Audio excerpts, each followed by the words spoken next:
Okay, here we are at the Berkeley Haas Business School graduation in the Greek Amphitheater. It's an absolutely spectacular day, and that's where the graduates are going to sit, and the rest is filling up with parents and families. And there's Mike and Hillary. Hi. And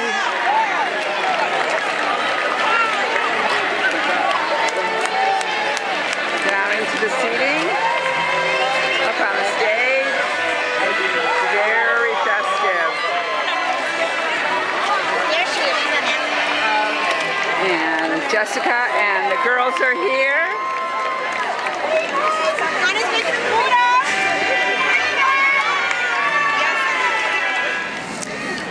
Selected by his classmates now, turning to the speaker for the Evening Weekend program. The student speaker is Peter Todd Levinson.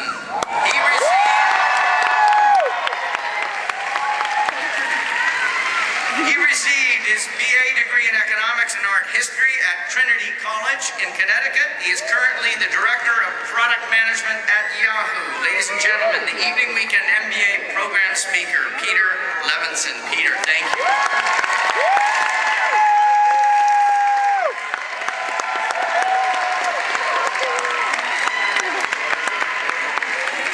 Thank you, Dean Lyons. When you're on your way to Ithaca, wrote the poet Constantine Catholic, pray that the journey be long. My own journey to this point has been long. When I first applied to business school, I was living in New York City, and it was the fall of 2000.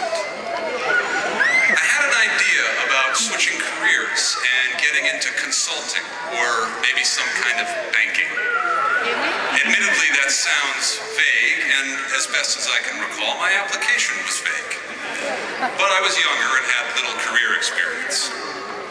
I didn't get in. But 2000 was a difficult year for business school applicants. The internet bubble had just popped, and so business schools were flooded with applicants, flush with experience creating, building, buying, selling, and losing companies of all kinds. And so the next year, I applied again. I'd heard that reapplicants had a higher admit rate, without any idea if this was actually true to this day. And now all those internet people were either in business school already or on the beach in the Caribbean. So I felt that the time was right. It was not. Have Ithaca always in your mind. Your arrival there is what you are destined for. But don't, in the least, hurry the journey. Better it last for years. Before the bubble collapse, I had wanted to work for a technology company. Among my first memories were programming computer games on a computer called an Osborne. And the internet was just in its infancy when I started college. Having now failed again to get into business school, to switch careers, I set about making that change on my own. After the nuclear winter years of 2002 and 2003, my wife and I moved out to San Francisco in 2004.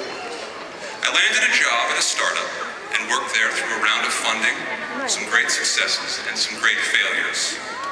And we were acquired after a few years. And about a year after that acquisition, I began to think again about business school. This time the goal was not switching careers, but rather the acquisition of knowledge that seemed just beyond reach in my professional life. And with it, the opportunity to accelerate my career path. Now, my model for how to get into business school circa 2000 told me that a solid career at a startup with an acquisition and a goal to accelerate my career should yield positive results. And so the third time I applied to business school, I did not get in. The fourth time, that was the charm. I'm glad of them now, these failures. I'm sure those other classes and institutions had perfectly nice people in them. But this class, this institution, fit perfectly. Sometimes other people have a better idea that the timing is wrong, even when you are so sure that the timing is right. Studying while working provides ample opportunity to compare the classroom and the conference room. There's the way things work out in case studies, and seemingly the way things actually work. Why is this? After all, a great many people in business have MBAs.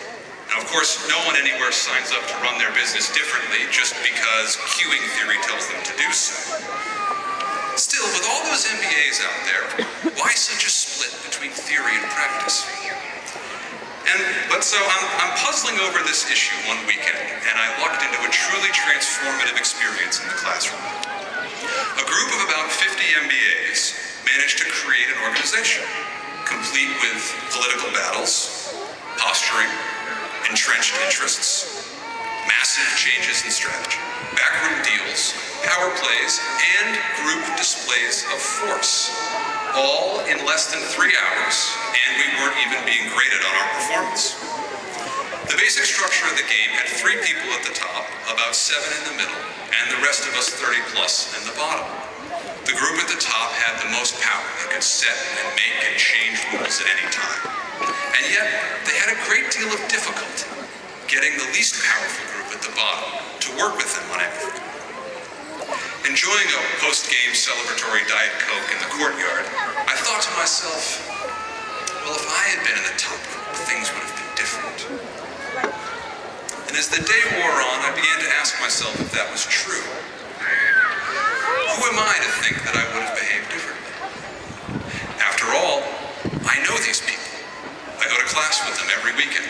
I do projects with them on weeknights and on holidays. I can't claim to have any more or better experience. I can't claim to have a better MBA. I don't know what their GMAT scores were, but I don't know what those would tell me anything anyway. Would I have done things differently? Probably not before the game, but maybe afterwards. That leads me to my final thought on this glorious day. If nothing else, after today, there's a line on my resume, a line on all of our resumes, that declares we received our MBAs from Haas. For me, if I'm to give that line meaning, I have to allow myself to be changed by this experience. Graduating today is an undeniable accomplishment. I wouldn't be here without the love and support of my wife and children, my family and friends, my colleagues and classmates. The scope of that accomplishment grows over time. If I can point to that line, point to this day, and say that starting here, starting now, I use the tools, the connections, and experiences I've gained to start on a long journey, to build a career and a life filled with meaning and joy, successes, large and small. Ithaca gave you a splendid journey. Without her, you would not have set out. She hasn't anything else to give you. And if you find her poor, Ithaca hasn't deceived you. So wise have you become of such experience that already you'll have learned what these Ithacas mean. Thank you.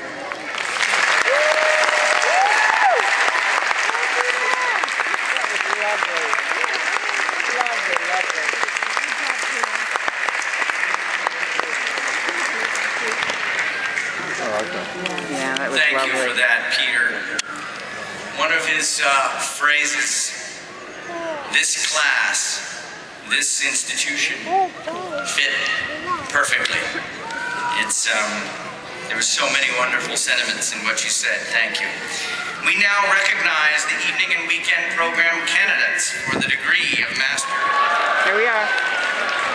And Peter Levinson. There goes Peter with the 2 girls shaking hands.